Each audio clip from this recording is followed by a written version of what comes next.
Good morning, everyone. In this task, we will be evaluating different types of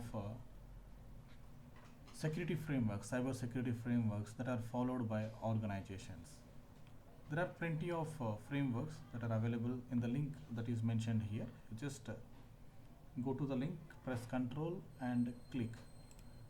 Okay, so this is a control. You should click on Control and click to open a link. Okay, so it will open you this link. It contains different types of frameworks that are based on the country and based on industry.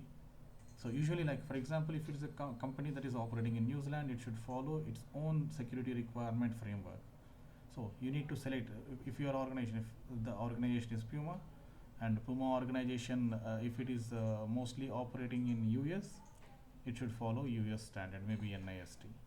Okay, so in that way you need to select. If it is maybe like if it's an information system, like your organization mostly handles like Amazon or like Facebook, if your organization mostly handles information systems, then it is the COBIT is best option. So you need to follow different like you need to select one particular framework and you should explain about that framework. And the selection of your framework will depend on the country in which it is operating or the type of organization it is, whether it is a software organization or manufacturing organization, whatever it is. Okay, so based on these characteristics you need to select. After selecting the organization, you are supposed to write a 2 to 3 page evaluation on that particular organization, which speaks about your framework and requirements that are given here. The first thing is like you need to explain why the selected framework best suits for your organization. So try to focus on the advantages, benefits that will be provided. What are the good things about the selected security framework? You should explain those best things, and you should explain that by implementing the selected security framework, it will be providing all these benefits to the organization. So I thought this is opt for that one. That is one reason.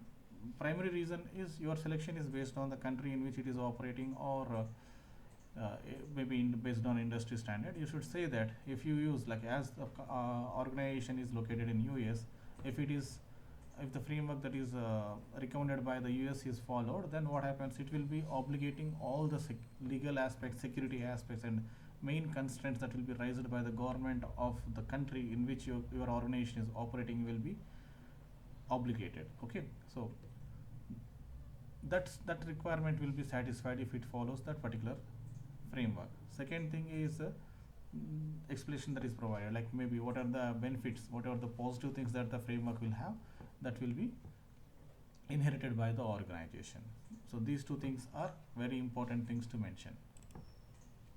Second question is related to why we should plan information security governance framework, why it is required. Related to that, we need to create a one-page explanation on that one.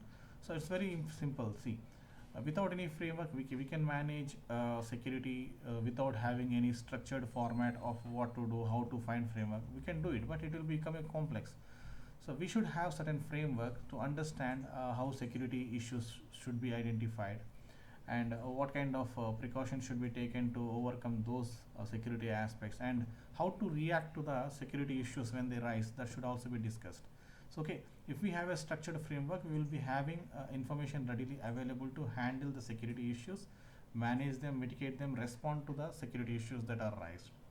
Okay, so in this area you should identify proper research and you should explain about it, why really information security governance and policies related to that are related to an organization. All right, so I need a 2-page requirement on this document, on this task. If it is more than 2 pages, that is enough. Try to be very clear about your APS standards. Use 2-line spacing, and strictly follow APS 7 framework. Okay, that's it, team. Finish it as quick as possible. Thank you.